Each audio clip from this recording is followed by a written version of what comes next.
tryna make y'all comfortable. That's right. For the record, you ain't tryna grow, then it's done for you. That's right. For the record, lab on me going all the way. All the way. For the record, ain't tryna link, no time to waste. Stop. For the record, for the record, for the record, for the record, for the record, for the record. Been a little too nice for y'all. Now I gotta up price for y'all. Snake eyes on dice for y'all. Shoulders on ice for y'all. 8-6 all the hate. I won't get a ball today. Got lost in the ball and A's. I'm flipping the bars, I'm flipping the on record, off record. I still count wins when they got it. On record, off record. I let them take advantage. I was wildin'. On record, off record deals. Tell them talk to Colin for the quote. On record, off record. I still want the act, not the ghost.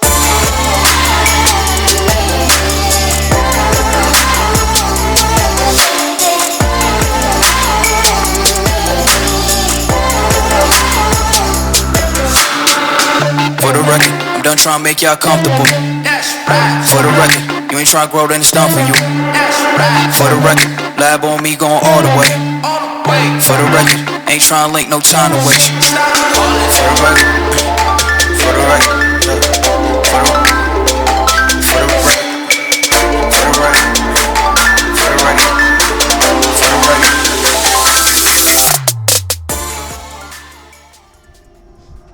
Hello guys, this is Abhishek Sharma and you are watching my YouTube channel Rajasthani wanderer. पहले की अगर आपने मेरे videos देखे होंगे तो मेरे को देखा होगा साइकिल पे, और साइकिल से हम ये मोटिव लेकर के चल रहे थे कि थोड़ा सा आप एनवायरनमेंट को फ्रेश रख सकें, खुद को हेल्दी बना सकें। पर इस जो चीज़ है, इससे हम खुद को हेल्दी तो नहीं बना सकते, पर एनवायरनमेंट को काफ़ी हेल्दी बना सकते हैं। और आज हमारे साथ में है एथर 450X, जो कि एक इलेक्ट्रिक स्कूटर है। तो साल के वर्ल्ड एनवायरनमेंट थीम के साथ में ये काफ़ी अच्छे तरीके से जाता है। और ये स्कूटर मैंने नहीं लिया है दोस्तों, तो ये हमारे एक मित्र हैं और हमारे बहुत अच्छे जानकार हैं, उन्होंने लिया है। उनका मैं थोड़ी देर बाद में परिचय कराऊंगा, वो अभी हमारे साथ में नहीं है, पर स्कूटर उनका हमारे साथ में है। तो इस स्कूटर की अगर बात करें और वर्ल्ड एनवायरनमेंट डे की अगर हम बात कर रहे हैं, तो ये एक इलेक्ट्रिक स्कूटर है, जैसा कि हम आज से काफ़ी समय पहले से यूज़ कर रहे हैं। जो फॉसिल फ्यूल्स हम यूज़ करते आ रहे हैं, यानी कि पेट्रोल, डीजल और कोल, यानी कि जो कोल इंजन्स होते थे, डीजल इंजन होते थे और पेट्रोल इंजन होते थे, जैसे कि हमारी बाइक भी है, कार भी है, वो सारे जो इंजन वगैरह होते थे वो फॉसिल फ्यूल से चलते थे। लेकिन अब धीरे धीरे क्या होता जा रहा है कि वो फॉसिल फ्यूल जो है वो कम होते जा रहे हैं और उनकी प्राइस भी काफ़ी हाइक होती जा रही है।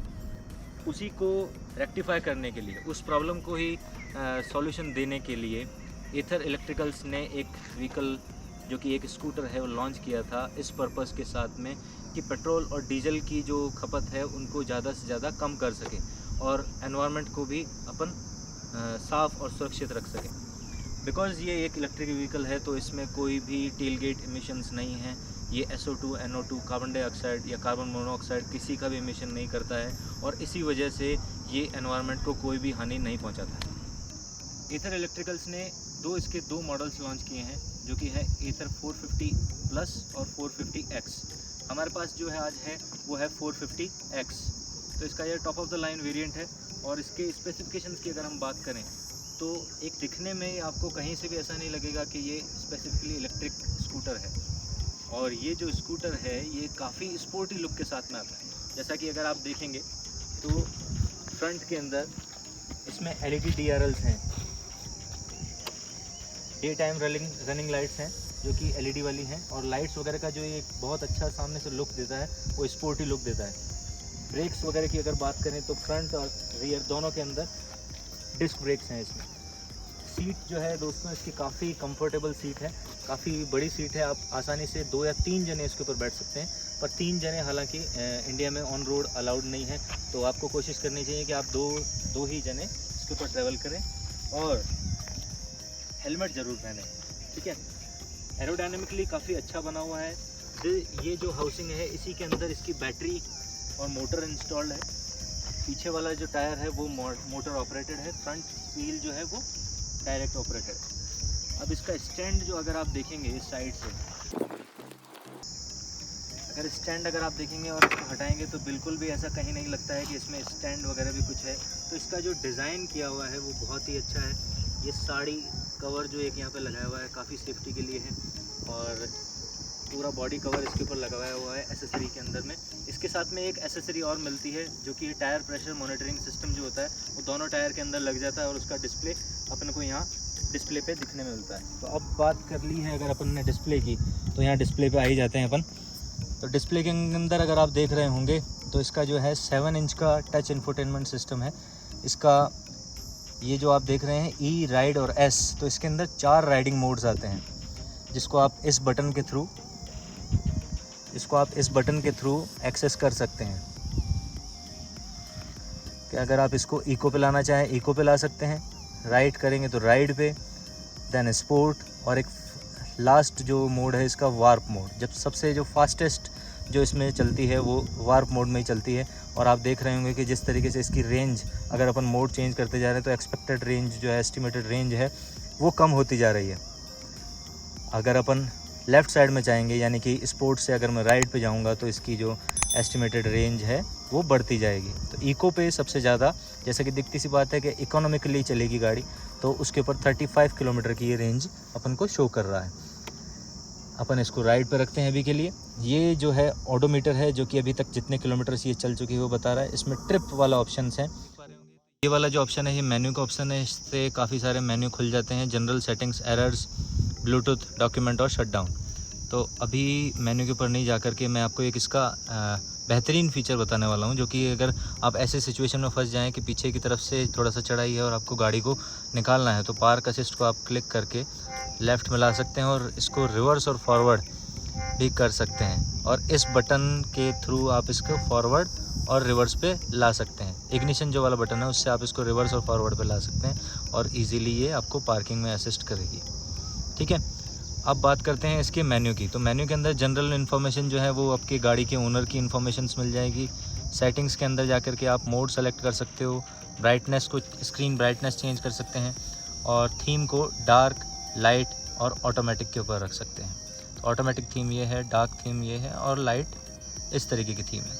ठीक है, तो अब बात करते हैं, अभी डार्क थीम ही अपन रखते हैं ताकि वो ईजीली रहे। साउंड्स जो हैं इसके, टर्न इंडिकेटर्स के साउंड ऑन या ऑन ऑफ भी अपन यहाँ से कर सकते हैं। पार्किंग असिस्ट का भी जो साउंड अभी आपने सुना अगर, तो वो भी यहाँ से ऑन ऑफ कर सकते हैं।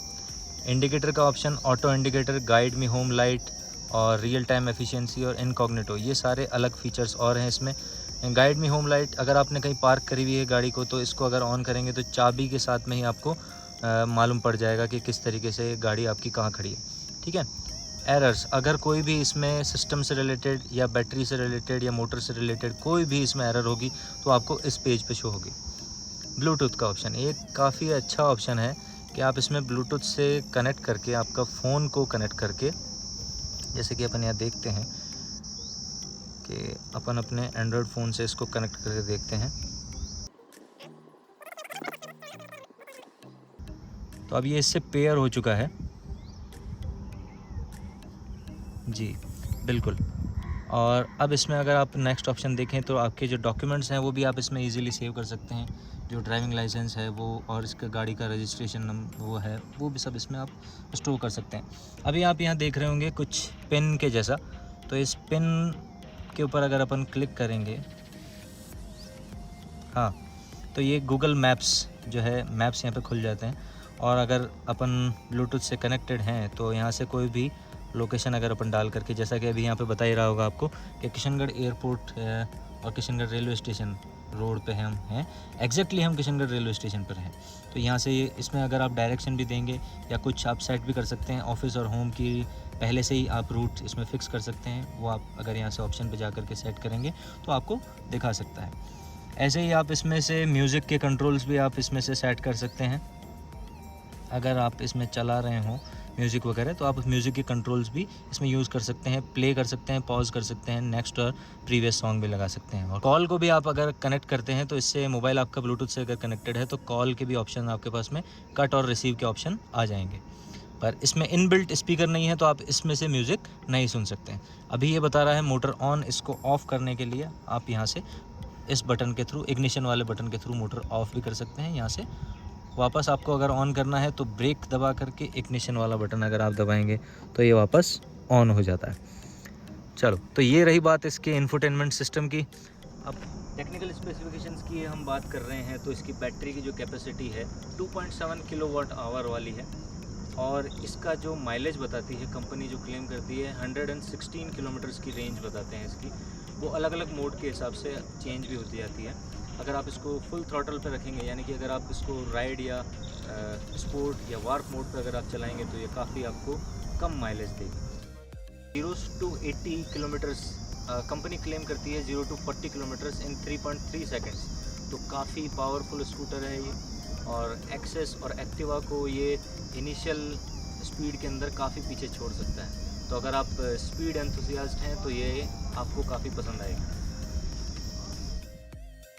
तो ये तो थी इसकी कंप्लीट टेक्निकल स्पेसिफिकेशंस की बात। अगर आपने देखी हो तो अब इसकी डिज़ाइन के बारे में हमने बात की थी, तो ये काफ़ी एरोडायनेमिकली डिज़ाइन है और अपीलिंग काफ़ी लुक इसका है। अगर आप इसको देखेंगे तो चलाएंगे अगर आप, तो जैसा कि अभी मैंने खुद ने एक्सपीरियंस किया था, मैं इसको सिटी में से अगर लेके आया था तो काफ़ी जने मुड़ के देख रहे थे। शायद मेरी वजह से देख रहे थे या स्कूटर की वजह से देख रहे थे, पर मुड़ के ज़रूर देख रहे थे। तो इसका रोड प्रेजेंस, गाड़ी का रोड प्रेजेंस काफ़ी अच्छा है।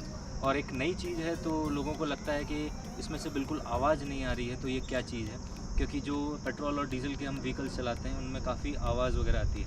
अब बात कर लेते हैं, तो इसमें फ्रंट में डबल शॉक एब्जॉर्वर्स हैं और पीछे मोनो शॉक है। अगर आपने देखा हो वीडियो के अंदर तो पीछे मोनो शॉक एब्जॉर्वर है, और उसी की वजह से इसकी जो राइडेबिलिटी है वो काफ़ी अच्छी हो जाती है, राइड काफ़ी स्मूथ हो जाती है। और स्टोरेज स्पेस की अगर बात करें तो इसमें आराम से 27 to 30 लीटर का बूट स्पेस है, जो कि इसके सीट के अंडर द सीट है। और बैटरी जो है वो IP65 सर्टिफिकेशन वाली वाटर रेजिस्टेंस, वाटरप्रूफ है। तो इसको आप पानी के वगैरह के अंदर भी अगर आप ले जाएंगे तो आपको कोई दिक्कत होने नहीं वाली है। तो जैसा कि वीडियो के स्टार्ट में मैंने बताया था कि ये जो इलेक्ट्रिक स्कूटर है हमने परचेज़ नहीं किया है, यानी कि मैंने परचेज़ नहीं किया है, और वो जिनका है वो हमारे साथ में खड़े हैं आज, और उनका नाम है विक्रम सिंह पंवार, जो कि किशनगढ़ के अंदर काफ़ी एक वेल नोन पर्सनालिटी है।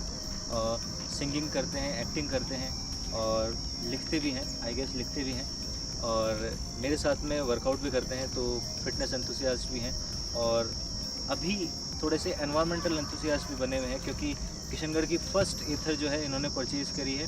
तो हम इनसे अब बात करेंगे, इसके बारे में जानेंगे, इनका एक्सपीरियंस कैसा रहा, कौन कौन सी गाड़ीज़ इन्होंने शॉर्टलिस्ट की थी और इलेक्ट्रिक पे क्यों गए, वो सारी बातें करेंगे। तो चलो इनसे शुरू करते हैं। Welcome sir. Hi sir, welcome to our YouTube channel sir. Thank you तो थैंक यू सो मच। मैं फर्स्ट आपसे ये सवाल करना चाहूँगा कि सर ये गाड़ी का आपने मन कैसे बनाया? मतलब इलेक्ट्रिक मार्केट के अंदर काफ़ी सारे व्हीकल्स थे, और जनरली भी अगर देखा जाए तो टू व्हीलर मार्केट के अंदर काफ़ी सारे व्हीकल्स, पेट्रोल व्हीकल्स और इलेक्ट्रिकल व्हीकल्स। तो पहला तो ये सवाल है कि आपने इलेक्ट्रिक व्हीकल क्यों चुना, और फिर दूसरा ये कि एथर ही क्यों? सर एक्टिवा थी मेरे पास, मुझे वो चेंज करनी थी। मैं फिर से कोई इलेक्ट्रिक व्हीकल की जगह पेट्रोल लेने गया। पेट्रोल के बाद में मुझे एकदम से ये लगा कि नहीं, क्यों ना इलेक्ट्रिक पे एक बार एक झलक डाली जाए। तो सर देखा तो एथर में टेस्ट राइड लेने गया जयपुर में, मुझे ये देखते ही पसंद आई। लेकिन उसके बाद में एक ओला का भी एक नया एक सेंसेशन आया था, मैंने उसे रिज़र्व किया 499 में, और मैंने ओला का वेट किया, क्योंकि एथर तो मैं शोरूम से उठा सकता था कहीं भी, लेकिन ओला का शोरूम नहीं है। तो सर मैंने उसे बुक किया, बुक करने के बाद में मुझे डिलीवर भी हुआ ओला को मैंने 4-5 दिनों चलाया भी। 4-5 दिनों चलाने के बाद में सर जो मुझे मेरी जो यूटिलिटी है वो उससे फुलफिल नहीं हो रही थी। ओके। तो सर मुझे लगा कि क्यों ना इसे शिफ्ट किया जाए, तो मैंने उसे बेच दिया, और उसके बाद मैंने सर ये एथर ले लिया। लेकिन उन दोनों का कंपैरिजन जब मैंने एक बार का है ना, फीलिंग मुझे कंफर्टेबल एथर पे आई। ओके। तो आपको ओला के अंदर क्या ऐसी कमी लगी थी जिसकी वजह से आप एथर पे जाने पे मजबूर हो गए? सर फर्स्ट ऑफ ऑल मुझे लुक तो एथर का ही अच्छा लगा था, बट उसकी रेंज ज़्यादा थी और उसके रेट कम थी, तो मैंने उसके लिए वेट किया। सेकेंडली सर उसके जो बीच में सर जो हम्प आता है, जो नाली टाइप का वो सर वो प्रैक्टिकलिटी सर वो मेरी फुलफ़िल नहीं कर रहा था। ओके। और मुझे कुछ रखने के लिए है ना कुछ ऐसा चाहिए था जो फ्लैट हो। और अच्छा। सर तीसरी चीज़ सर उसकी सीट जो बैक सीट है वो काफ़ी चौड़ी है, तो उसे बनाया गया था कंफर्ट जोन के लिए, बट सर वो अनकंफर्टेबल हो रहा था। पीछे बंदा जो पिलियन राइडर था वो बैठने में अनकंफर्टेबल हो रहा था। तो सर ये कुछ थी। और उसके अलावा भी सर वो उसे जब रेस देते थे, एक्सेलरेटर देते थे, उसके बाद में वो कुछ टाइम बाद में थोड़ा सा वो दब करके फिर उठती थी। और ऐसी प्रॉब्लम मुझे एथर में नहीं है। हालांकि वो स्पीड पकड़ने के बाद में काफ़ी अच्छी भागती है सर, लेकिन सिटी में स्पीड में चलाता कौन है। तो उस अकॉर्डिंग मुझे चाहिए था कि जो 20, 30, 40 पे भी है ना वो सही से उठे, मुझे फील ना हो कि इलेक्ट्रिक है, बट वो मुझे फीलिंग दे रहा था कि वो इलेक्ट्रिक है। और ये मुझे कभी फीलिंग नहीं देता है, बस चार्ज करता हूँ तो लगता है कि हाँ ये इलेक्ट्रिक है, बस, वरना इलेक्ट्रिक नहीं लगता है। तो आप जब कभी पेट्रोल पंप के सामने से गुजरते होंगे तो काफ़ी अच्छी फीलिंग आती होगी, क्योंकि आपको पेट्रोल की प्राइस आई बढ़ने फील से मच डिलाइटेड। कोई दिक्कत नहीं है। No sir, I feel much delighted. तो अब जैसा कि आपने बात की चार्जिंग की, तो ये चार्ज होने में कितना टाइम लेते हैं फुल चार्ज होने में? सर मैं नाइट में लगाता हूँ, इसमें एक ऑटो कट फंक्शन है, अपने आप कट हो जाता है जैसे ही फुल चार्ज होती है। बट जब मैं शोरूम गया था तो उन्होंने मुझे कहा था कि 4 to 5 आवर्स में ये फुल चार्ज हो जाती है एक नॉर्मल चार्जर से। ठीक है। इसका जो आपने इसको पहली बात तो आपने परचेज़ कहाँ से किया, क्योंकि अजमेर और किशनगढ़ में इसका शोरूम अभी तक नहीं है, और शायद मेजर 12 सिटीज़ के अंदर ही इनके शोरूम है। सर जहाँ तक मुझे पता है राजस्थान में शायद जयपुर में इसका शोरूम था। जयपुर शोरूम में गया, मैंने इसका टेस्ट राइड लिया, टेस्ट राइड में मुझे बहुत अच्छा लगा और सर मैंने इसे बुक करा दिया। ओके। और आफ्टर सर्विसिंग की बात जब मैंने उनसे पूछी तो उन्होंने कहा कि हमारे जो रिपेयर करने के लिए जो भी स्टाफ है वो आपके किशनगढ़ ही हम उसको प्रोवाइड करा देंगे, हम आप भेज देंगे उससे। बस सर ये है कि उसका कन्वेंस चार्ज जो है वो हमसे लिया जाए, और जो सर्विस चार्ज है वो एक डिफरेंट चीज़ है। और इसका सर्विसिंग वगैरह का क्या प्रोसीजर रहेगा? सर प्रोसीजर मैंने पूछा तो उन्होंने कहा कि मोटा मोटा 2 पार्ट है, एक तो बैटरी है और एक मोटर है, इसे हमें देखना होता है। उसके अलावा कुछ भी जैसे व्हील बेल्ट हो गया या फिर ब्रेक शू हो गया, वो बस चीज़ें सर देखनी पड़ती है और ज़्यादा कोई बड़ा चीज़ नहीं है।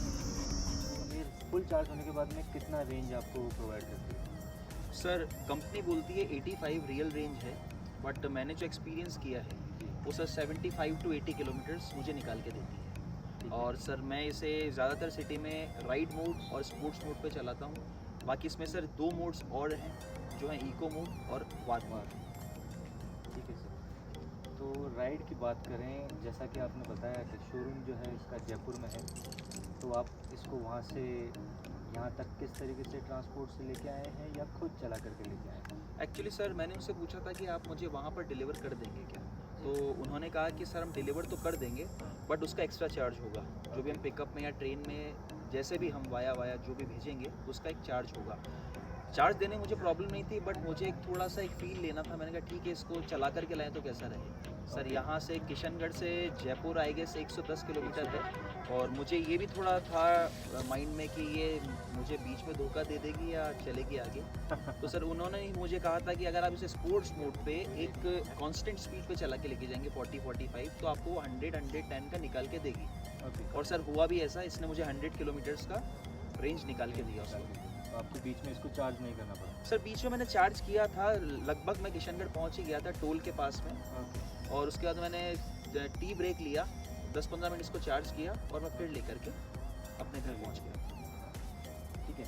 तो अब इसकी बात करते हैं रोड प्रेजेंस की और इसकी मैन्यूवरेबिलिटी की, कि किस तरीके से ये ट्रैफिक वगैरह में हैंडल होती है और क्या आपको मुड़ कर के पीछे देखते हैं लोग? सर जहाँ तक इसके एरोडायनेमिक्स की बात हो जी, वो सर मुझे बहुत अच्छे लगे, इसका लुक बहुत अच्छा लगा मुझे। और जहाँ तक बात है प्रैक्टिकलिटी कि इसका प्रैक्टिकली इसे मैं चलाता हूँ तो मुझे कंफर्ट जोन लगता है या नहीं, तो सर ये कहीं से भी निकल जाती है, इजीली। चाहे भीड़ में हो चाहे हम कहीं भी हों। ईजी इसकी इसकी जो हैंडलिंग है हाँ, वो बहुत कंफर्टेबल है सर, मुझे कभी भी कोई तकलीफ नहीं। ठीक है। मुड़ के देखने की मैंने बात की थी, तो मैंने सुना है कि सर ने टीवी शोज़ में भी एक्टिंग की हुई है और सिंगिंग तो काफ़ी अच्छी करते हैं। एक्टिंग हालांकि मैंने टीवी में नहीं देखा है इनको, क्योंकि मैं टीवी देखता नहीं हूँ इसलिए। तो सर आप ही बताना चाहेंगे कि कौन से टीवी में या कौन से शो सर, में आप आए? एक्चुअली फर्स्ट जो मुझे ब्रेक मिला था वो एक सीरियल में था जिसका नाम था राजा बेटा, जो जी टीवी पे आया था। और सेकंड जो मुझे सर ब्रेक मिला वो था घर एक मंदिर, कृपा अग्रसेन महाराज की, जो सर एन टीवी पर आया था। ओके। सो इन 2 सीरियल्स में मैं काम कर चुका हूँ। राजा बेटा से ही मुझे क्लिक हो रहा है कुछ कि वो धरती माँ के काफ़ी अच्छे राजा बेटा हैं जिन्होंने एक इलेक्ट्रिक व्हीकल लिया है और काफ़ी पोल्यूशन वगैरह को सबको सुरक्षित रखने के लिए, अपनी धरती को सुरक्षित रखने में काफ़ी हेल्प कर रहे हैं। तो ये उस तरीके से देखा जाए तो सही में एक राजा बेटा है। तो अब आगे बात करते हैं कि ओवरऑल आप इस गाड़ी से किस तरीके से खुश हैं या नहीं हैं, क्योंकि जैसे अपन ने कई सारे वीडियोस वगैरह देखे हैं तो ओला वगैरह जो है वो उसमें काफ़ी हीटिंग इश्यूज़ आ रहे हैं और वो कई लोग उसको खुद भी जला रहे हैं परेशान होकर के, या गाड़ी खुद ही अपने आप ही जल रही है। तो ऐसा कुछ आपको इसके साथ में इशू? सर इसके साथ में मुझे कुछ इशू नहीं है। ओके। मैं टोटली सेटिस्फाइड हूँ। जहाँ तक बर्निंग इशू है तो एथर तो अभी तक मेरे ख्याल में कोई भी ऐसा केस नहीं आया इतने सालों से कि वो जल गई हो या जला दी गई हो, ऐसा कुछ भी नहीं आया सर। और बाकी इसका सर बस मैं एथर कंपनी को बोलना चाहूँगा कि इसका अगर आप थोड़ा सा रेट कम कर दें और थोड़ा सा रेंज और बढ़ा दें तो इसका मुकाबला करने के लिए दूर दूर तक कोई नहीं है। दूर दूर तक फिर इसको जलाने की ज़रूरत नहीं पड़ेगी, पर ये लोगों को ज़रूर जलाएगी जिनके पास में ओला है, उनको ज़रूर जला सकती है कि क्यों हमने ये एथर नहीं परचेज़ की। तो आप इस गाड़ी से काफ़ी सेटिस्फाइड हैं और खुश हैं। रोड प्रेजेंस भी अच्छा है, इसका माइलेज भी अच्छा है, चार्जिंग भी टाइम कोई नहीं ले रही है और पोल्यूशन तो बिल्कुल भी नहीं कर रही है। प्रेजेंट टाइम के हिसाब से अगर सस्टेनेबिलिटी की हम बात करें तो फ्यूचर का कुछ नहीं कह सकते, लेकिन प्रेजेंट टाइम में इसके जो चार्जिंग स्टेशंस हैं, जो चार्जिंग इंफ्रास्ट्रक्चर की जो हम बात कर रहे हैं, वो डेवलप हो रहा है। तो आने वाले समय में हमको कई जगह काफ़ी चार्जिंग स्टेशंस मिल सकते हैं। जैसे एथर खुद के जो चार्जिंग स्टेशन है वो लॉन्च करने वाले हैं काफ़ी जगह पर, और उसका जो नॉमिनल चार्ज है, वो चार्जिंग के जो अमाउंट आपको चार्ज करने वाले हैं वो नॉमिनल चार्जेस होंगे।